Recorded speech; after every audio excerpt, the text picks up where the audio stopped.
I'm Cadence DeBuse. This is Busybody Podcast, and I'm so excited to have Christina Chaey on, my co-collaborator on the Nourish Yourself program, longtime client, first-time podcast guest, except she also interviewed me, and then we popped it up here in a very casual manner. And we're going to talk about all kinds of things. So thank you so much for being here, Christina. Oh, thank you so much for having me and for ignoring my gremlin voice on my first day of illness. Well, it's affording us more time to chat. Yeah, I sound sultry today. Exactly. Tell us what do you call yourself? What is it? I always just say you're a food and recipe writer. What is that? And what does that mean? Yeah, I mean, more or less, that is how I would describe myself. So I am a writer, a recipe developer. I'm a student to be first-time author. I'm working on my first book, which will be a cookbook. And yeah, I come from the publishing world. I worked in magazines, including both food and non-food magazines, for most of my career. And then, that combined with some other jobs along the way in other parts of food, like in the restaurant industry, et cetera, have kind of amalgamated in this interesting and still very much unfolding freelance career that I've had for really just a little over a year. And why do you not call yourself a chef? Is that like a special moniker that you... It's a good question. I feel that I could ask you a similar question, like, why don't you call yourself a fitness instructor? Or I don't know, maybe you do. I mean, it depends on the context. We could have a whole thing or a personal trainer or something. Right. I don't know. But yeah, so the chef thing, I feel like anyone is free to call themselves whatever. For me, it's a lasting vestige of being part of restaurant culture, where everyone who is kind of a minion, who's doing the day-to-day schlepping and the chopping and the actual cooking, like, that's a cook. Mm-hmm. And your boss's boss is the chef. And that's the kind of person who, it's their vision, it's their recipes, it's their sort of everything that you're executing on as a cook who works for a chef. So that's like the short answer of that. But if someone asks, like, oh, are you a chef? Usually it's easier to just be like, yeah. Yeah. I mean, when I am looking at what you're doing on Instagram, it looks like you're doing a lot of chefing basically at a very high level. I mean, in my mind, the difference between a chef and like a home cook is just an application, like a real study. And you went through a whole bread study thing, and, you seem to get on kicks where you're really invested in something. And I feel like a home cook is learning stuff and getting excited about things, but not necessarily like really studying under a person or like getting super. I mean, I've had taking a knife skills class on my to-do list for like the last 15 years. Just like, I've never done that. Oh, good. We should talk about that, because a friend of mine has been trying to get me to offer something like that for like a long time. Oh my God, I would love it. I thought you were going to say it's not necessary. No, I do. So I gave her husband sort of a pilot, if you will, class on some knife skill stuff. And after we did that, I was like, oh no, this is you do need to know this. Oh, I think so. Like anytime I want, like, I mean, we're the Food Network generation. Like Jamie Oliver taught me so many things that I think of Jamie Oliver every time I cut a lemon, because he taught me to crush it a little bit before you cut it over. It's so sad, because he was like, now when I think of Jamie Oliver, all I can think of is how he's just like trying to a billion children, calorie control children of the UK, and it's just like so weird and depressing. I was like, or the 100%. Yeah. Yeah. And all of those knife skills that you see on Food Network, I definitely was just like, that seems like that makes cooking easier and better. And basically, back to being a chef versus a home cook, Anytime I really follow a recipe to the letter, I'm like, oh, there's a reason. Like, it's so much better than when I'm like, oh, I don't really have fresh herbs. I'll just do that. I don't have white pepper. I guess I'll just use regular pepper. And then when you actually follow the recipe, you're like, oh, it was better the way they wrote it.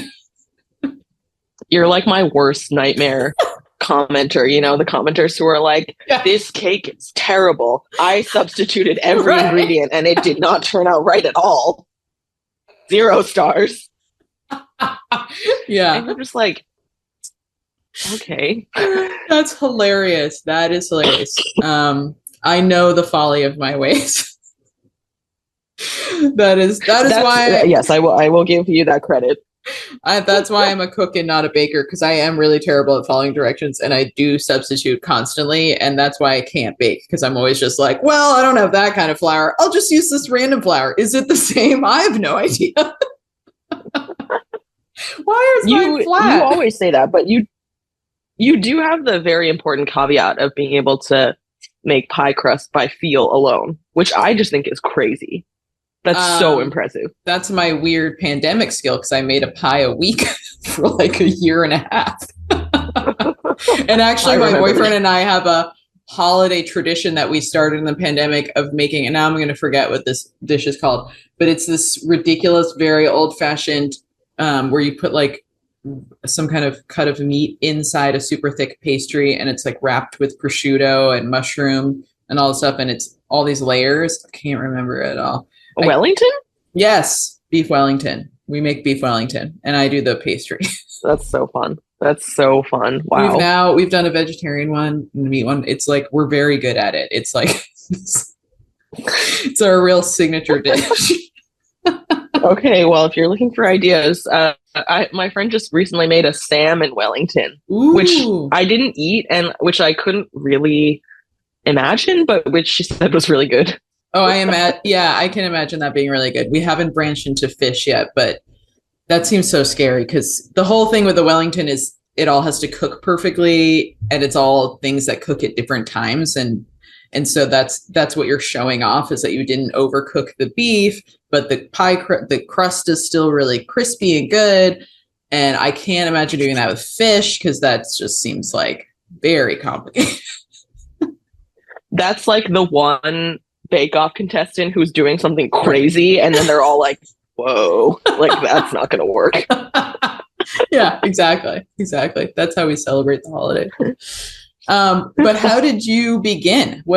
How did you get into food? How did this path start? Not something I've thought of in a minute, but I guess I would say, speaking to the whole Food Network generation thing, I grew up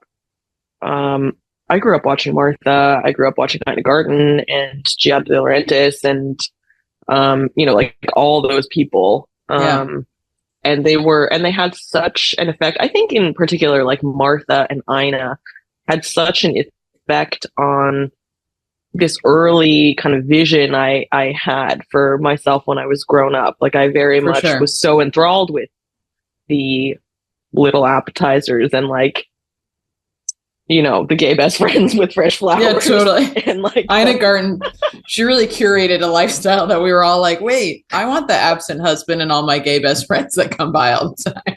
The husband who's like low-key in the CIA. Yeah, exactly. That seems great. But and so, I watched voraciously. I consumed, that sort of food content as a kid and like as a teenager, but it didn't really translate into what I was doing at home. I would make like the random cake for someone's birthday or something, but it like didn't occur to me that you could make a cake that didn't come out of a box until college, I think. Wow. I remember my sister and I were talking about this recently.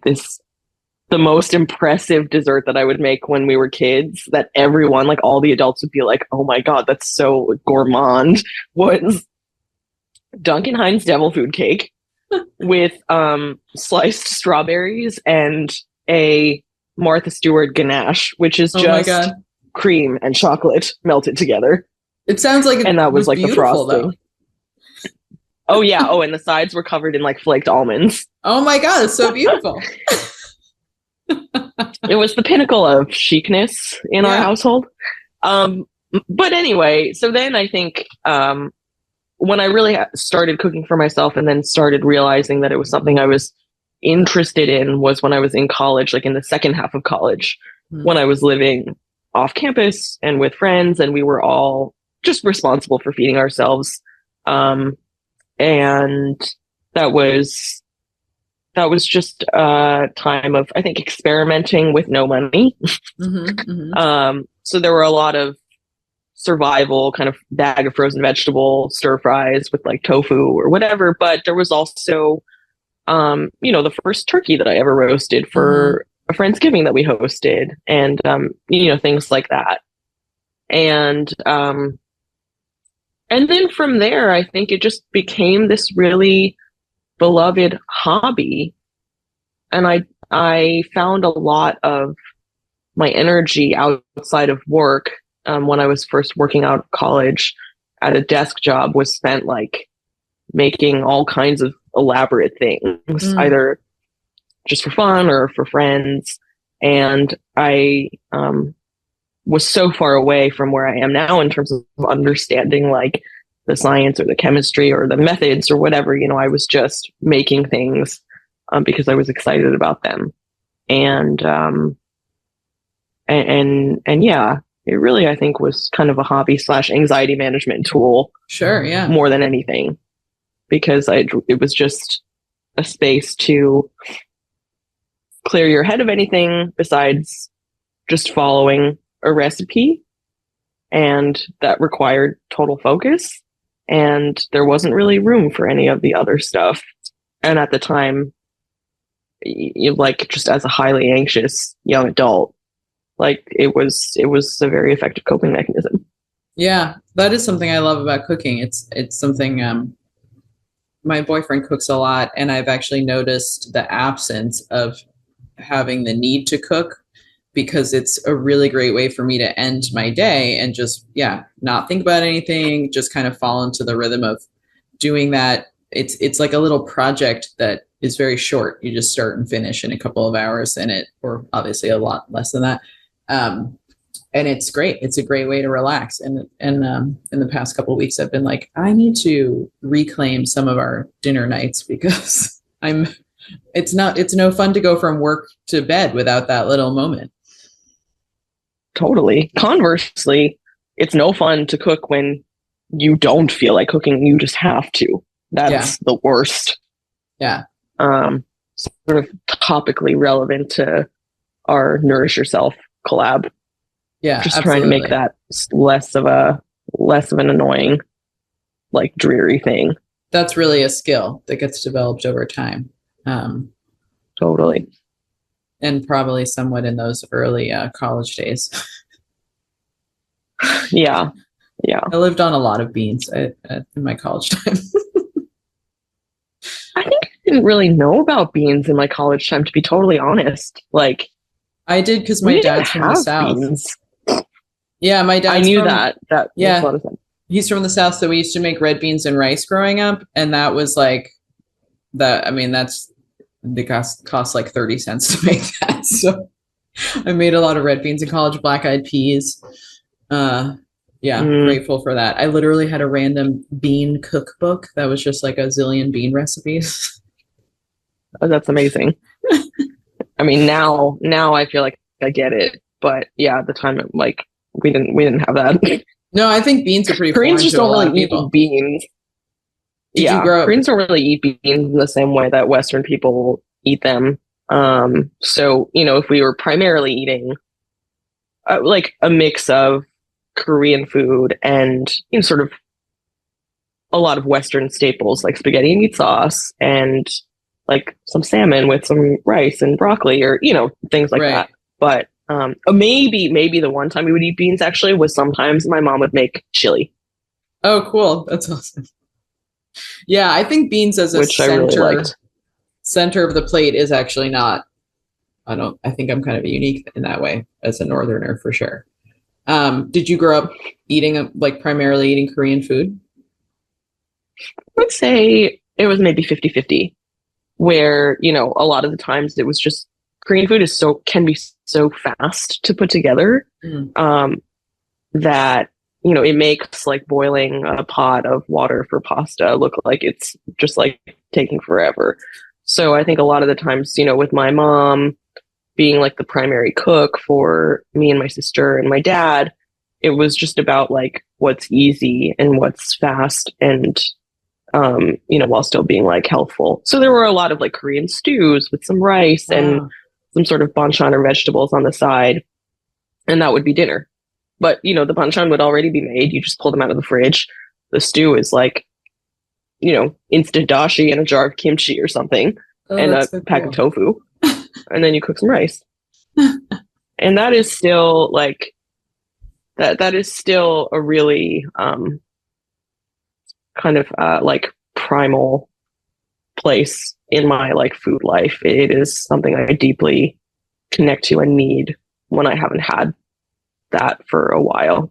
You know, you start to really just be like, this doesn't feel right. I need the stew. Yeah, that makes so much sense. When you were first starting to cook, were you guided at all by those flavors, and were you branching into like more complex Korean recipes, or were you completely just like seeing something at a restaurant and trying to recreate that, or, you know, whatever, something in a magazine?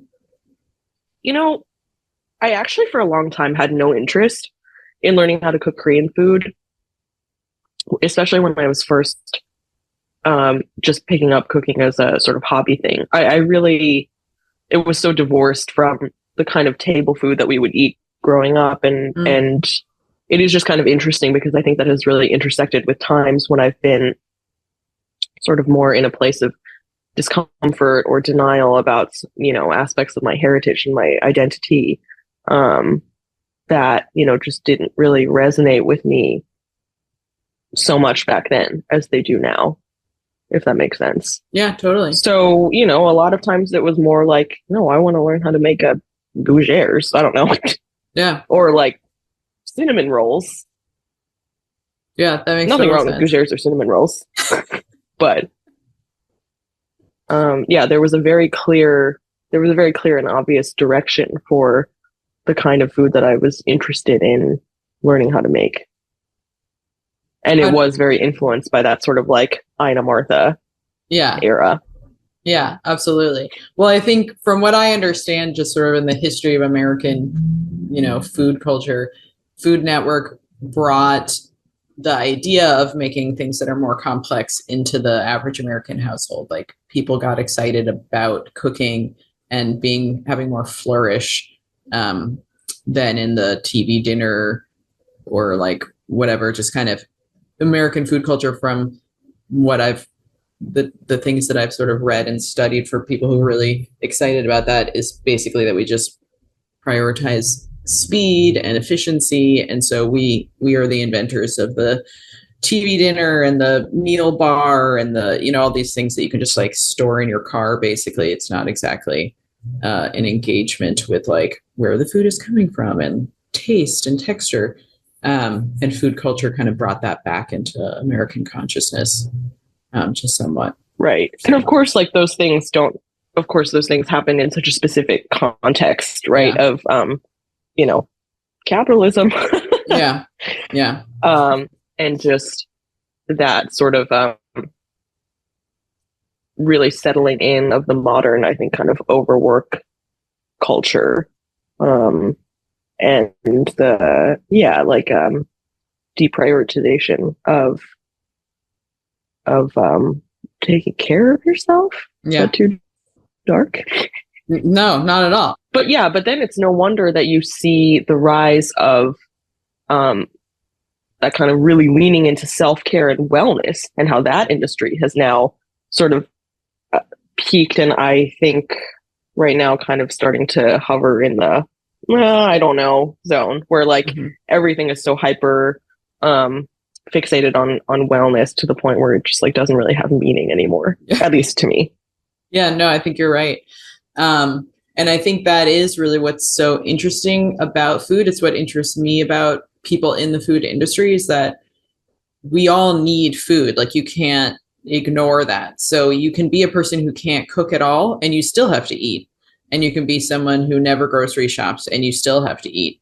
And you can be someone who, has the most refined of tastes and, passes their nose over everything else, and is ordering them imported this or that. And you still have to eat. Like, there's, or you can have all kinds of restrictions or, cultural things, and you still have to find something to eat when you're at the airport or whatever, like it's so fascinating to me where all these things intersect, and that eating, because we have to in order to live, is a very primary way to take care of ourselves. It's like the first way. What does the baby do when it comes out of the human? It has to eat pretty much right away.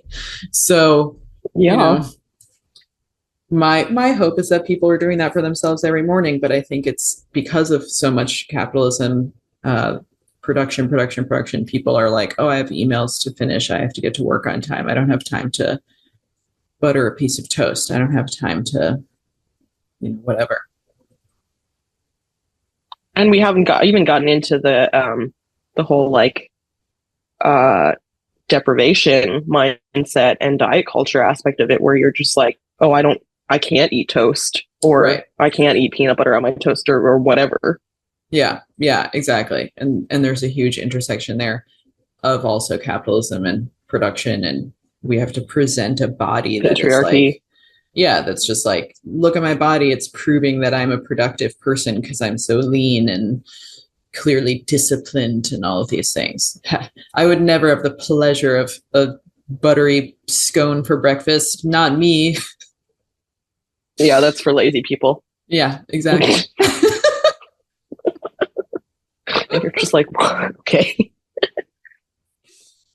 So how did you, what came next? How did you turn this hobby into a career? It's funny. I don't think it occurred to me that food could be a career before I ended up kind of by chance getting this, what was supposed to be a temporary, I think 6-week job at Bon Appétit, where I ended up working for 7 years after that. And it's funny because years later, I remembered that in college, I wrote a paper for a journalism class because I was a journalism major. And it was a paper interviewing someone who had a job you thought was cool in the industry. And the person I chose to interview is someone who at the time happened to be a food editor at that's so Bon Appétit. Oh, that's so funny. And I just had no memory of that when I first got that job. And so it's just kind of funny the ways in which these things just sort of feel like they end up happening, but then they clearly did have some sort of string or emotional pull at an earlier time. And so yeah, I started this temporary job at Bon Appétit. My job was to basically, when recipes would come out in the magazine, we would want to put them on the website. Someone has to manually enter those recipes into the CMS so that they can be available on the website. So I did stuff like that. And at the time, I can't even remember what I was making. I think I was making something like $31,000 or something like that. And so I had this job Monday through Friday working at Bon Appétit. I eventually got hired there full time, but I was still making somewhere in that range. And so I would work Monday through Friday at my job, and then Friday through Sunday I would work waiting tables at this restaurant in Brooklyn. And so that was also another dimension too of do I wish that I could have not worked 7 days a week during that time? Yes. However, it's kind of like different work, it stimulates the brain and the body in different ways, especially if most of your time is spent at a desk. And it just was an important emotional reminder for me that this is work that resonates with me and with who I am. And so I think from there, I realized that after a couple of years of working at Bon Appétit, what I wanted was to be doing more of the stuff like in the trenches. You know, I was like, I want to learn how to cook. And I don't want to be the person who interviews people who know how to cook. I want to be the person who knows how to cook. And so then I made the decision to leave the magazine, and I went to go work at this restaurant called Untitled, which no longer exists, sadly, but for a while it was the restaurant on the ground floor of the Waiting Museum of American Art. Oh, cool. And I was very lucky that they took me in with no experience. And, you know, I like sliced my finger open on the first week and all this stuff, you know. But I spent maybe like a year and a half there. And I'm so grateful I'm grateful to myself for making the decision to do something like that. Especially during a time in my life where I had, on the one hand, like nothing to lose, and on the other hand, no fallback plan or no like security. You know, I was making $30,000 a year. Like I didn't have anything in the bank. I had negative money in the bank. Yeah. And even during that time, I worked another job too. I worked as a copywriter for like 15, 20 hours a week on top of this, like whatever, 50-hour a week job. Wow. And anyway, long story short, did that, realized I didn't want to be a chef. I was like, this will destroy me mentally and bodily. And then just kind of by coincidence, I ended up going back to Bon Appétit, but this time as this kind of hybrid editor / sometimes recipe developer if I wanted / the things I was in charge of were a lot more like making decisions about the kinds of recipes or the kind of cooking stories that we would eventually publish. And then, you know, after a few years of that, I ended up becoming like an actual recipe developer, which is to say I sort of crossed over into the realm of the test kitchen, where my job became like developing recipes full time. That sounds very fun. Yeah, I mean, it's been a long adventure. Yeah, absolutely. So part of our collaboration is also, we started having conversations just about your changing relationship with your own body and your own relationship to food. And I'm interested in, you know, to have a career in food is actually not that different in some ways as having a career in fitness, right? Like I could sort of tell a similar story of being really interested in anatomy and like, you know, drawn to this and that, almost as separate from myself and my own body, you know, just kind of like, oh, I have this aptitude for this. I'm getting excited about this, and like trying different things and doing different things and finding your way. And at the same time, you're like a developing adult, you know, you're in your 20s, you're growing through all kinds of things and your own identity. How did those things intersect for you? Like your relationship with your own body, you know, I'm even just imagining working all those hours, all those different kind of jobs. I remember that crazy exhaustion and crazy energy I had when I was hustling like a lunatic in my early New York days. Surprisingly often, I find in my industry that people end up there out of some desire to control their own relationships with food. Like it's not necessarily coincidence as much as you would think, or just like, you know, this like pure sort of, I just love food kind of thing. Very rarely do I find that actually ends up being the case, because people in food and people in fitness and people in the medical community and, you know, wherever, like we're all people who live in this society, and we have all been socialized with the same, you know, messaging around, you know, weight shaming and body shaming and fat shaming. And, you know, oftentimes I think we end up being the perpetuators of more harm. And so that has been a journey that I've been on for a long time at this point, where I've really just been looking back at the kinds of messages I used to eat up and the kinds of things I used to just spout back out that felt like totally normal at the time. And now in retrospect, I'm like, no, there was something really wrong going on there. Like this is not how I want to be living my life. But, I mean, I have always loved food. I've always loved eating, and I find it to be so pleasurable, but I also, have a long history of, turning to food to fill some other sort of, void. And I think for a while when I was in high school, and it took me a long time to realize this, but I was engaged in this cycle of, like, I wouldn't sleep.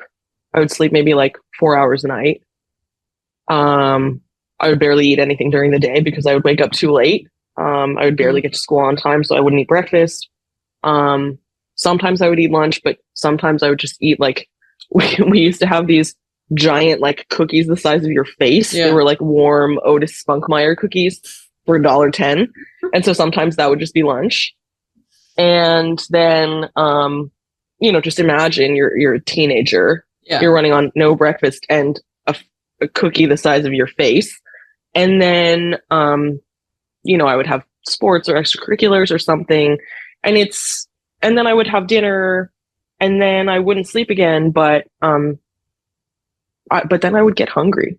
And it's kind of like, no wonder I would get hungry in retrospect. I didn't eat anything all day. But, so then I would start binge eating at night, like when no one was awake. And I got in a really sort of good system where I had, places around the house where I would hide my wrappers, because I knew that someone would find them in the trash if I threw them out in the trash.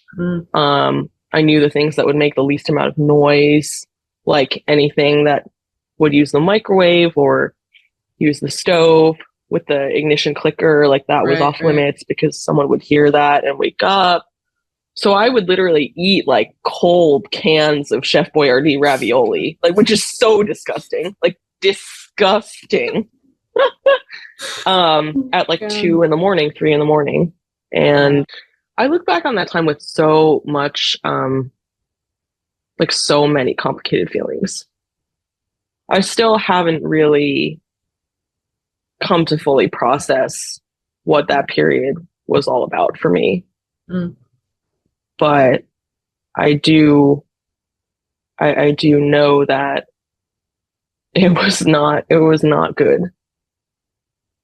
Yeah, it's wild too, because you were also feeding yourself. You were a growing teenager. Like, in so many ways, thank God you were eating in the night. Otherwise, you would have like stunted your growth or something. But what a unhappy and stressful way to accomplish that. Yeah. And, thus kicked off like a long, I think at the time I was to date, just always like a pretty athletic. I was really lean. I was a really skinny kid for my whole life until I was around like 15, 16. There's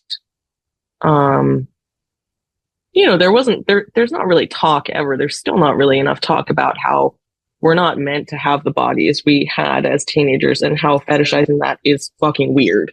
Yeah. And yet here I was as a teenager whose body was rapidly changing away from a body that had been given so much audible praise and, just like, I was just like almost being like congratulated for something that I had no control of and I wasn't doing anything about. It's not like I was whatever. It's not like I was restricting calories and exercising. You were a child to, keep my figure. I was a kid.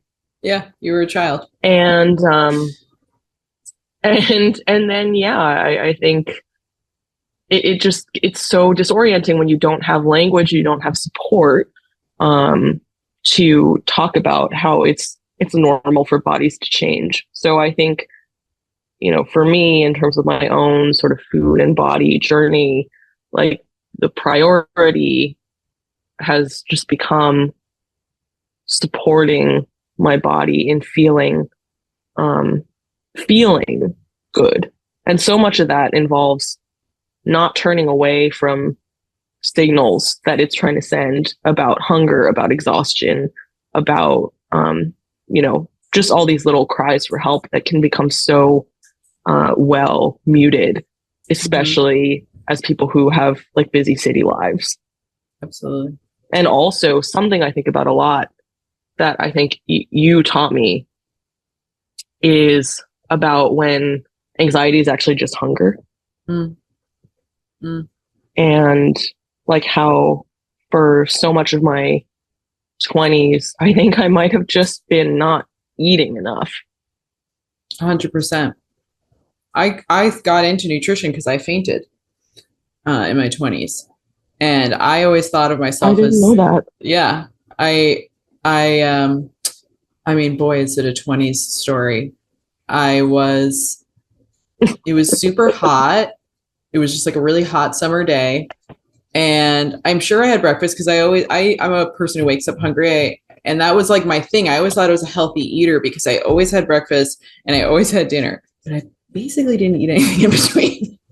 And that was because I was running around hustling. I taught at 3 different Pilates studios. I literally would just be teaching shifts on the subway, teaching another shift on the subway. I would have an apple. I would have some nuts. I remember I used to have soy milk hot chocolates from Starbucks. That was like my snack, and I was hanging out with my boyfriend at the time. It was super hot. I'm sure I'd had breakfast, but we walked like tons of blocks through South Brooklyn. We were just like walking around doing stuff. And I got a bubble tea, which was just like straight sugar without thinking about it because I was in my 20s, didn't think about it. And it was hot, so I didn't notice that I was hungry, I'm sure. But I wasn't thinking about the fact that it was hours since breakfast. I'm sure I was hungry. We walked all the way back to his apartment. I realized I'm starving. I ate 2 cookies, again, straight sugar. And he's literally ordering us food. I remember because he had like it was like long enough ago that he had like an old like desktop in the kitchen that was shared between him and his roommate. That was like the computer that they used. And he said that I said to him, I think I'm going to faint. I don't remember speaking. I remember suddenly feeling really hot and thinking, oh my God, I have food poisoning or something. But he said he heard me say, I think I'm going to faint. And he turned around and my eyes had rolled up in my head. And I just went straight over like a tree. And he actually caught me, to his credit. He's a very athletic person. He caught me because I would have fallen head first on the tile floor, He thought I had a stroke. He when I woke up, he was like, who's the president? Raise your arms, like all this stuff. But I have naturally like pretty low blood pressure. And basically I just kept spiking my blood pressure all day with the sugar and all this stuff. And so then my blood sugar was like plummeting and my body was just like, goodbye. And after that, I was terrifying. Like, I think, yeah. And then what was crazy is I realized that I had been having the pre-feeling of fainting regularly. I was like, I've had this standing on the subway platform. I felt that weird heat feeling. And I was like, oh my God, I've been almost fainting all the time. I remembered like I would come home from a whole day and I would feel so nauseous that I had to lay down. And I would kind of know that I was hungry, but I literally felt so ill that I had to lay down for like 20 minutes before I could eat something. That was just like normal life in my 20s. And I went to a nutritionist and she was like, you need to be eating like 5 times a day. She was just like, what is wrong with you? And she got me just like packing meals for myself. And like my life has changed. I was like, oh my God, energy. I feel so much better. I'm not weirdly nauseous all of a sudden. I'm not almost fainting into the subway tracks anymore. Yeah. And I think a lot of people experience that waves of nausea. I literally had a client who would have that heat thing when she would get in a subway car and she associated it with it. She was like, oh, the subway car is crowded. I must be panicking. And she was like taking Xanax. And then we realized looking at her food diary, I was like, you ate at 6 a.m. and now it's 2 and you've been doing very physical work and biking around the city. Like you're starving. You're starving at this point. Yeah. Oh gosh, it just makes me, God bless our 20 something selves, but I look back and I'm like, it's crazy. It's crazy. Yeah. The kinds of things we were doing. Yeah. Oh, I used to also inhale an entire pizza at least once a week, which was again clearly because I was in some kind of deficit. Like I would be so insanely hungry. And I think back on that and it was just like, that was just so, when you're in your 20s, there's giant, enormous red flags of like, this seems kind of extreme. And you're just like, I don't know. Yeah. I mean, and I also think, I don't know if this would happen to you when you were in the pizza inhalation phases where there's just all kinds of associated feelings of like guilt, shame, confusion, like disorientation. It's just like, who is this person living inside of me? Yeah. I was just aware that I was out of, like, it just seemed beyond my capabilities. It was just like, it's Thursday night, pizza inhalation night. There's no way around it. Just has to happen. Like maybe I and then would you feel sick? No, I was hungry enough that I would just feel like that was enough food. Actually, I have to tell you something which is like tangentially related, but you might be horrified. Basically, like for years and years of my life, I was wearing pants that were too small. Oh, sure. No surprise. And obviously this, but the unnatural pressure that you're putting around your waistline, and I have a naturally like larger waistline, or whatever, like the standard, the quote unquote. I want to make it known that I'm using large air quotes, like standard size, like waist to hip, whatever ratios. Right. Like I don't have that. So I would buy pants that fit my legs, but that would really not fit my waistline. And I would just be like, this works. And so then, of course, like you're being squeezed, you're like I don't even know what the metaphor is, but you're being squeezed so tight. And then you eat something. And it was so uncomfortable. I always was just like, I thought it was normal to have to unbutton your pants and lay down after every meal. Like my friends would just be like, that's Christina's couch. Like wherever we were, it was just known the couch would be for me. Like after we had a meal, oh my God. Like when I was at home, I just immediately had to lay down. And it's so funny thinking about it now, because I just thought that was what happened to everyone. Exactly. Yeah. Yeah. And I want to make it clear, at that time, I was not skinny. I've basically always looked the way that I look. So even though I was not eating enough, I really didn't look very different from now. I certainly wasn't a twig. So it wasn't intentional. I wasn't trying to diet. I just really was a numbskull. I I didn't know how to plan meals. I just was like, oh, I eat breakfast, I eat dinner, I eat nothing in between. That seems fine. How do people make lunch? I can't figure it out. How do I put stuff in my bag? Can't do it. And which speaks to, I think, really the need that I saw to create the Nourish program. In my opinion, there are a lot of resources out there. I don't know if they're good, but there seems to be a lot of resources out there for people who are really, really struggling in the midst of like a serious eating disorder, where there really needs to be a lot of counseling or even like hospitalization or like an outpatient program. And there are certainly lots of resources out there if you're like, quote unquote, trying to lose weight or something. But there is not very much out there if you were kind of just still in that 20s phase to some degree, where you're like, okay, I cook sometimes. I know that I like, I'm not going to do the restrictive or like binging necessarily behaviors that I did in my 20s. I've healed some parts of myself in that way, but I don't really have the next step. Like I've literally had clients be like, I don't really know just like, what does a healthy plate look like? Because they're like, I'm not dieting anymore, but I don't know what's supposed to be on my plate anymore. And the way that diet culture has co-opted just like vegetables and things like that, like people so associate now fruits and vegetables with their dieting self. And like, that's a whole thing. No one ever wants to see a carrot ever again, So how do we kind of not just swing from one extreme to the other? Because I also feel like there are a lot of people who, I kind of call it the Mindy Kaling lifestyle, that show that she did, the Mindy Project, which I really loved. But also I felt like there was... Okay, I've never watched it.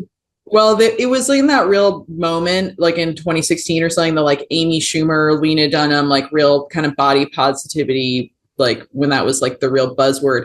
And she was like, you know, the New York, like cool girl we all want to be, with her like voluptuous body and very like independent and ballsy and all this stuff. And that was so exciting and great. And I was like, God, I wish this show was on TV when I was like a teenager, instead of Jennifer Aniston slowly shrinking with every season of Friends.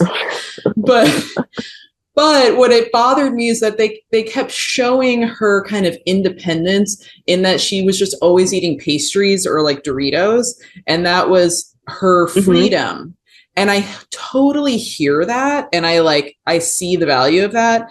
But I also think it traps women, or, you know, anyone who's trying to heal this, in this idea that like not engaging with food at all is my freedom. Like that's my healing. I'm not obsessing at all. I just do whatever I want, anything that flies past me. And that's also a kind of non-awareness, and like a way of also being out of control. If you're just like, I don't even think about breakfast, so whatever comes across my desk in the morning is just what I'm going to eat. Like, oh, my coworker's like, I got a muffin, you want one? And you're just like, sure. When maybe you're like, oh, I wish I'd had scrambled eggs this morning. I'm starving, actually, you know? So that's a hole that I hope that this program falls into.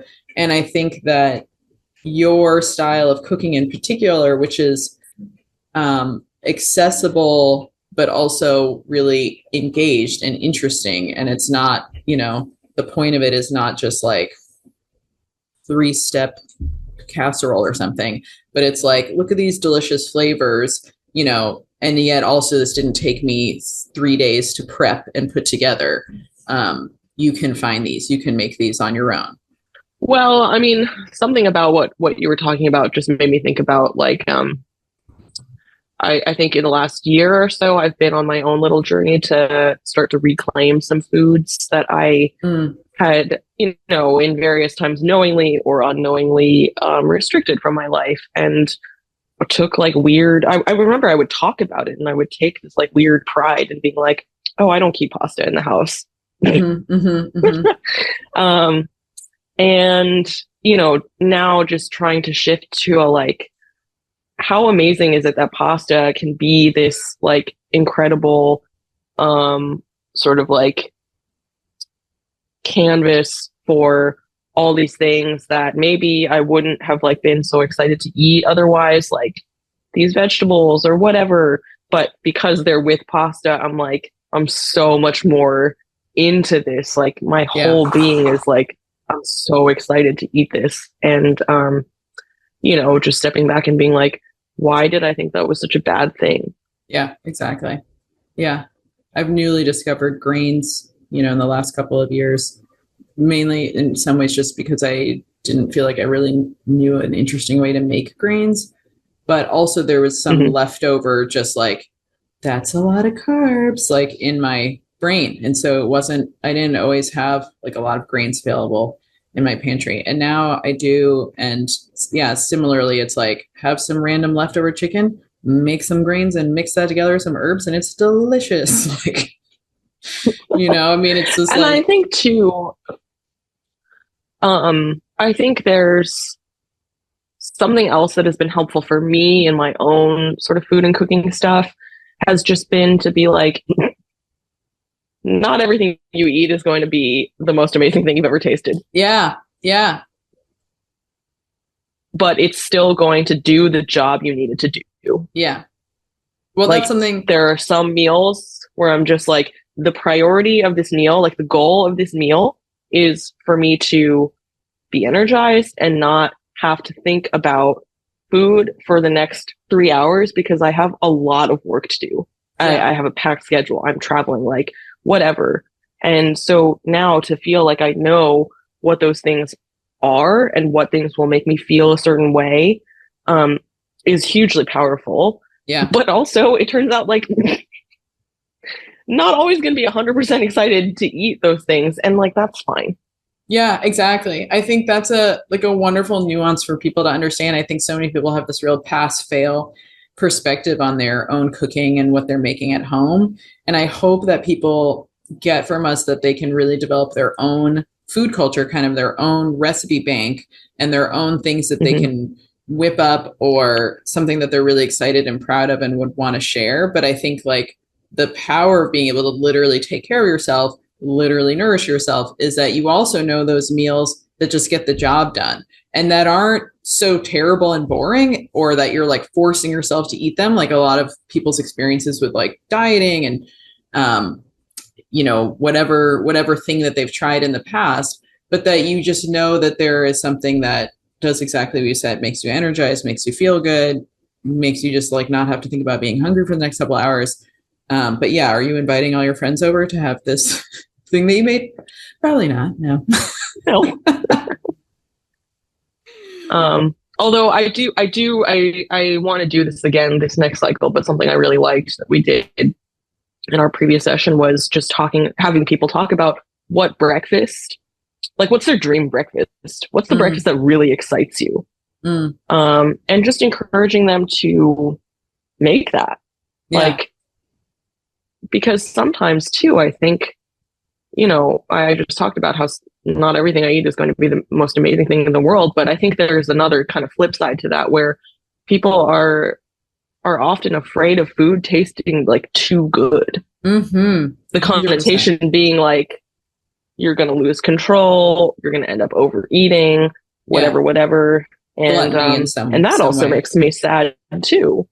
Yeah, 100%. I think that's a great point, because that comes back to our first point just about capitalism and production, and pleasure just gets ripped out of that picture so early. And I think that becomes so many people's perspective of food. I remember a participant of ours in this past group in the fall, when we asked what she's eating every day, she was making these really sad muffins that were like flourless muffins from some diet recipe thing that she had. And I just was like, are they good? And she was like, not really. And I was like, can we find something that you want to eat? Like, that sounds so terrible. Like first thing in the morning, you're just like throwing back these things that are like, they just sound gross, and like, and sometimes my bigger point, which, I talked to a lot of the participants about, like another participant was afraid of having peanut butter in their house.